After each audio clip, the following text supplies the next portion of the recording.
సాక్షి TV తప్పు చేసిందని legal నోటీసులు ఇచ్చారా? లేకపోతే టీటీడీలో టీటీడీ చైర్మన్ తప్పుల్ని బయట పెట్టినందుకు లీగల్ నోటీసులు ఇచ్చారా? ఈశ్వర్, ఒక మాట చెప్పాలనుకుంటున్నాను. సాక్షి మీడియా యొక్క స్లోగన్ ఏంటిదంటే సత్యమేవ జయతే. ఎస్, సత్యం చెప్పడం అనేటువంటిదే మా యొక్క నినాదము. సత్యం కోసమే మేము జర్నలిజం చేస్తామనేటువంటిది సాక్షి మీడియా ప్రారంభమైన నుంచి కూడా ఎన్నోసార్లు ప్రూవ్ అయింది. ఎన్నో కఠిన పరీక్షలకు కూడా సాక్షి నిలబడింది. సాక్షి సత్యమేవ జయతే అనేటువంటి నినాదం కోసం చాలా కఠినమైనటువంటి పరీక్షలు కూడా ఎదురొడ్డి నిలబడినటువంటి పరిస్థితి. ఈరోజు వచ్చినటువంటి ఈ లీగల్ నోటీస్ కూడా మనం సత్యం చెప్పినందుకు, వాస్తవం చెప్పినందుకు వచ్చినటువంటి ఒక నోటీస్. నిజంగానే జర్నలిజంలో ఒక నోటీసు వచ్చింది అని అంటే దాన్ని యాజ్ ఎ జర్నలిస్ట్గా ఒక మెడల్ లాగా చూడాల్సినటువంటి అంశంగానే చూడాలి. కానీ ఈరోజు ఈయన చెప్పినటువంటి ఈ నోటీస్ని ఒకసారి చూస్తే నాకు రెండు డౌట్స్ వస్తున్నాయి. మీరు బీఆర్ నాయుడుకి సంబంధించి కొంత ఇంట్రడక్షన్ కూడా ఇచ్చారు. బీఆర్ నాయుడు ఈరోజు టీటీడీ చైర్మన్గా ఈ నోటీస్ ఇచ్చారు అని చెప్తున్నారు.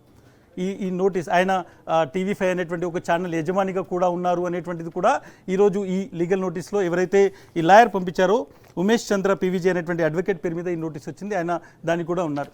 సో ఒక టీటీడీ చైర్మన్ ఒక మీడియా ఛానల్ను వాడుకొని చాలామందిని వ్యక్తిత్వ హననం చేస్తున్నటువంటిది చాలా రోజులుగా మనం చూస్తున్నటువంటి అంశం. బట్ మనం ఈరోజు ఆయన టీటీడీ చైర్మన్గానే ఈ నోటీస్ ఇచ్చారనుకుందాం. టీటీడీ చైర్మన్గానే ఈ నోటీస్ వచ్చింది అనేటువంటిది భావించి మనం మాట్లాడుతున్నాం. 3 విషయాలు ఇందులో నేను చెప్పేటువంటి ప్రయత్నం చేస్తాను. ఇందులో ఎక్కడ కూడా మనం చెప్పినటువంటి ఒక వాస్తవాన్ని, నేను మళ్ళీ చెప్తున్నాను, ఒక వాస్తవాన్ని ఆయన డైరెక్ట్గా ఇక్కడ దాన్ని మెన్షన్ చేసి ఇది అబద్ధము అని చెప్పలేదు. మళ్ళీ చెప్తున్నాను, నోటీస్ పట్టుకొని చెప్తున్నాను, చాలా క్లియర్గా లేదు. ఆయన దీన్ని అంటే బీటింగ్ అరౌండ్ ద బుష్, మేము చేయని పనులను, మేము చెప్పని వాటిని, అసలు ఎగ్జిస్ట్ కాని విషయాలను ఇవన్నీ రాశారు.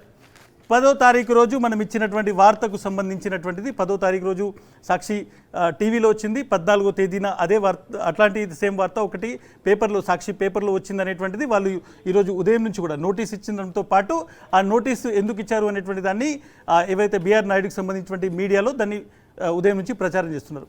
ఎక్కడ కూడా మనం చేసినటువంటి లేకుంటే మనం మాట్లాడినటువంటి అంశాల్లో ఈ పర్టికులర్ విషయం, అది ఏదైతే తొక్కిస్లాట్లో 6 చనిపోయినటువంటి విషయం కావచ్చు, లేకుంటే దళారీ వ్యవస్థ పెరిగిపోయింది అనేటువంటి దానికి కావచ్చు, లేకుంటే భక్తులు గంటల తరబడి, రోజుల తరబడి 48 గంటలు భక్తులు లైన్లో ఉన్నటువంటి దృశ్యాలు కూడా ఉన్నాయి.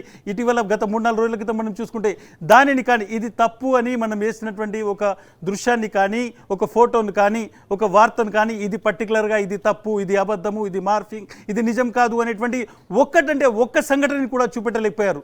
నేను ఎందుకు చెప్తున్నానంటే మనం ఎంత సత్యం చెప్పామో ఆ సత్యం అనేటువంటిది ఎంత నిబద్ధతతో ఉంది, ఎంత స్ట్రాంగ్గా ఈ అగ్ని పరీక్ష కూడా నిలబడుతుందో చెప్పేటువంటి ప్రయత్నం చేస్తున్నాను.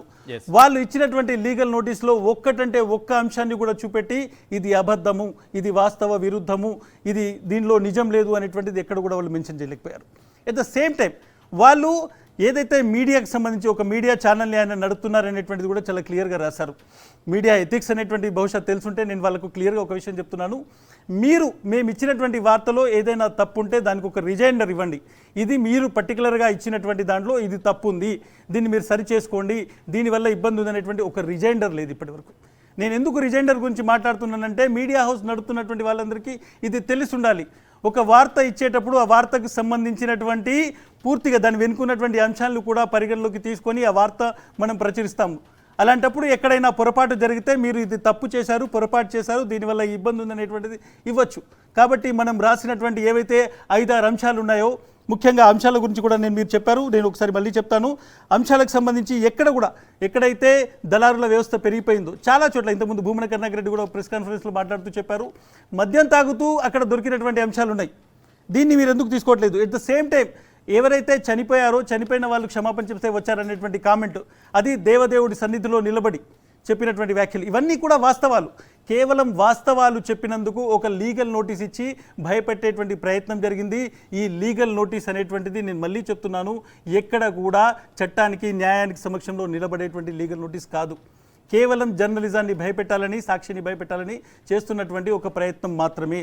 డెఫినెట్గా ఇది TV5 ఇచ్చినటువంటి ఈ లీగల్ నోటీస్ అనేటువంటిది ఇది కేవలం ఉడత ఉప్పు మాత్రమే అనేటువంటిది మనం చెప్తాం. ఎందుకంటే ఎక్కడ కూడా ఇందులో చట్టబద్ధంగా, న్యాయబద్ధంగా నిలబడేటువంటి ఒక్క అంశం లేదు.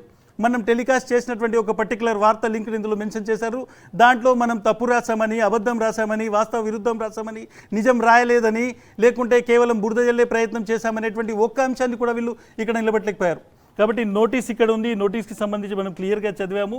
డెఫినెట్గా నోటీస్కి సంబంధించి లీగల్గా తీసుకునేటువంటి యాక్షన్స్ తీసుకుంటారు. ఉదయం నుంచి ఎందుకు మనం ఇది ప్రత్యేకంగా ఒక లీగల్ నోటీస్ మీద ఇంతగా మాట్లాడాల్సి వస్తుందంటే, ఆయన లీగల్ నోటీస్ ఇస్తే టీటీడీ చైర్మన్గా ఆ లీగల్ నోటీస్కు మనం కూడా లీగల్ టీం నుంచి ఒక ఆన్సర్ ఇచ్చేవాళ్ళం. కానీ బిఆర్ నాయుడు ఈ లీగల్ నోటీస్ ఇచ్చిన తర్వాత దీనిని చూపెట్టి మేము వార్నింగ్ ఇస్తున్నాము, సాక్షి మీడియాకు వార్నింగ్ ఇస్తున్నాము, అబద్ధాలు రాశారు అని ఆయన మీడియాను అడ్డుపెట్టుకొని అబద్ధపు ప్రచారం చేస్తున్నారు. కాబట్టి ఈ సమాధానం ఇవ్వాల్సినటువంటి అవసరం ఉంది. దానికి మనం ఈ సమాధానం ఇస్తున్నాం. మళ్ళీ చెప్తున్నాం, ఎక్కడ కూడా లీగల్గా సాక్షి టీవీ కానీ సాక్షి పేపర్ కానీ రాసినటువంటి వార్తల్లో ఒక్కటంటే ఒక్కటి కూడా న్యాయం చట్ట పరిధిలో తప్పుడు అయినటువంటిది లేకుంటే నేరం లాంటిది ఒక్క అంశం కూడా లేదు. కాబట్టి వాళ్ళు ఒక ఓవరాల్ బంచ్ ఆఫ్ ఏదైతే ఫాల్స్ న్యూస్ ఉందో, బంచ్ ఆఫ్ ఏదంటే అబద్ధాలు ఉన్నాయో వాటిని పేర్చి ఈ లీగల్ నోటీస్ ఇచ్చారనేటువంటిది మాత్రం నేను చెప్పగలుగుతాను. బట్ డెఫినెట్గా దీన్ని లీగల్ టీం అనేటువంటి చూస్తుంది. నేను ఇంకొక విషయం చెప్పాలనుకుంటున్నాను. తిరుమలలో ఏం జరుగుతుంది అనేటువంటి దానికి ఒక వాస్తవమైనటువంటి దృశ్య రూపము, పత్రికలో ఒక అక్షర రూపం మాత్రమే సాక్షి టీవీ సాక్షి పేపర్ ఇచ్చాయి. ఇందులో ఒక్క అబద్ధం కూడా ఇక్కడ లేదు. అబద్ధాలు ఉంటే దానిని డెఫినెట్గా వాళ్ళు చెప్పొచ్చు, రిజైండర్ ఇవ్వచ్చు. కానీ అటువంటిది చేయకుండా కేవలం ఒక క్షమాపణ ఇవ్వాలి, లేదంటే 10 కోట్ల రూపాయలకు పరువు నష్టం దావా ఇస్తాననేటువంటి ఒక బెదిరింపుగా మాత్రమే దీన్ని చూడాల్సి ఉంటుంది. ఈశ్వర్. ఎస్.